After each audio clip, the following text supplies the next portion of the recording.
I've been saying in videos for a long while now that one of the problems that social media companies are going to start having is because they're selectively deciding what content to remove, a lot based on political ideology, that they're no longer acting as a platform, but instead they're acting as a publisher. And here's what I mean by that. The argument for places like Facebook, Twitter, YouTube is they're kind of just a platform like a billboard that you would see outside your post office where anyone could post what they want. And short of taking down obvious criminal things like calls to violence or things like that, you basically leave whatever's there up.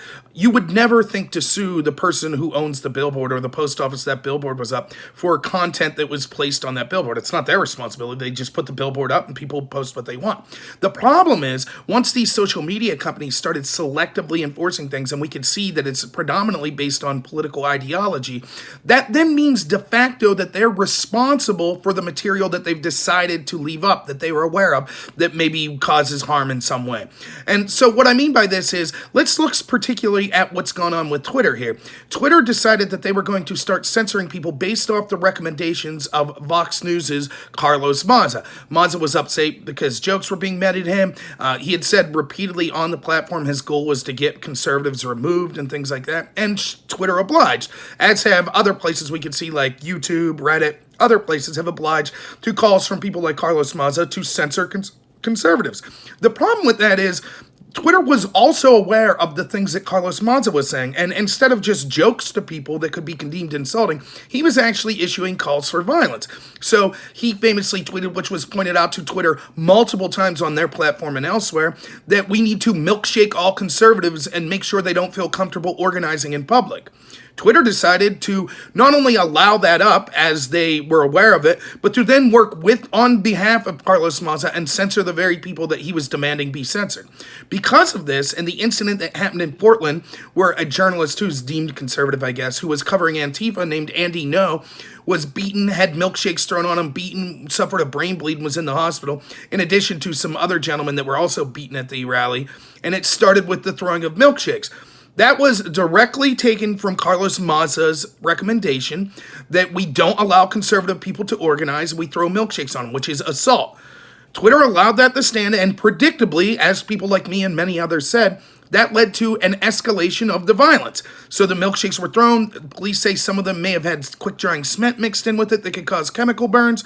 And physical violence was issued to the point where several people were hospitalized. Because of that, I recommend that Mr. No, the other people that were hospitalized, sue Twitter, because Twitter made the conscious decision to not act as a platform. They're now acting as a publisher.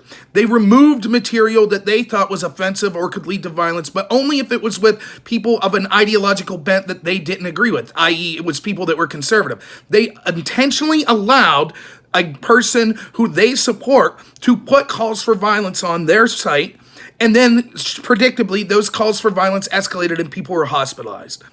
I said all along that this is the problem that social media companies are going to have. If they're going to act as publishers, if they're going to act with bias, then that means that they should be held accountable as a publisher.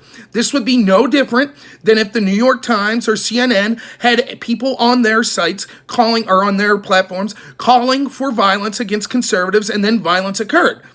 Those newspapers or news programs could be held accountable for the incitement that they put in their platforms.